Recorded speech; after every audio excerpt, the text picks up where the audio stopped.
Let's look at doing some operations with vectors, mostly in component form. So these are the two vectors I'm going to use for these examples. V is 10i minus 8j. W is negative 2i plus 4j. The first thing to look at is what happens when you multiply a vector times a scalar. So if we do something like 4, which is a scalar, not a vector, and we just multiply that by v, well, the thing you expect happens is you just put in v, and then you can just distribute the 4. So you end up with 40i minus 8 minus 32j.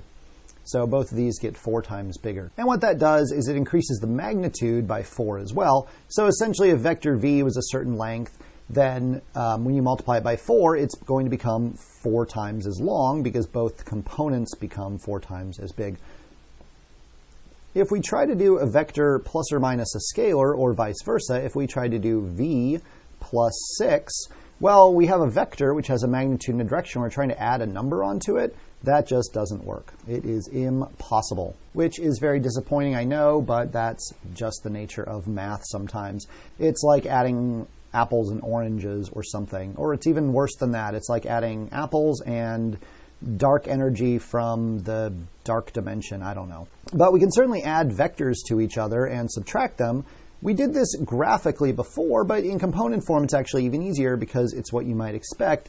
You just sort of do it like you do like terms. You just do the i's, add those together, so you'd get 10 plus negative 2 is 8i, and same thing with the j's. Negative 8 and 4 gives you negative 4j. And this matches what we did graphically. Vector v, 10i minus 8j, so vector v would be 1, 2. So we take vector v, we go 10i minus 8j, and then from that ending point, we go negative 2i plus 4j to get w. And so our resulting vector here should be 8i minus 4j. So 1, 2, 3, 4, 5, 6, 7, 8. 1, 2, 3, 4. Indeed it is. So this is v plus w right there. And subtraction would work the same way. You would just subtract both components of w from the components of v, and it matches the graphical definition of that as well. The only other thing we have left to do is a vector times a vector. Well, it's kind of unclear what that would mean, because if we wrote something like this, well, you could think, okay, well, I'm going to use FOIL here or something, but then you'd end up with an I times an I. How would you multiply a unit vector by itself?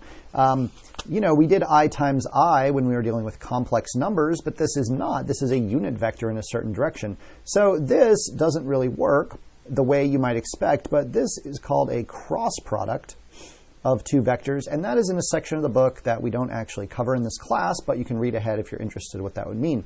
It's interesting because if you wrote it a different way, 10i minus 8j, this is what you call a dot product if you write it with the dot instead. So vector multiplication is not exactly a thing, but there are two vector operations that use the symbols we often use for multiplication. So if you thought math was not confusing enough, well, you're going to love vectors.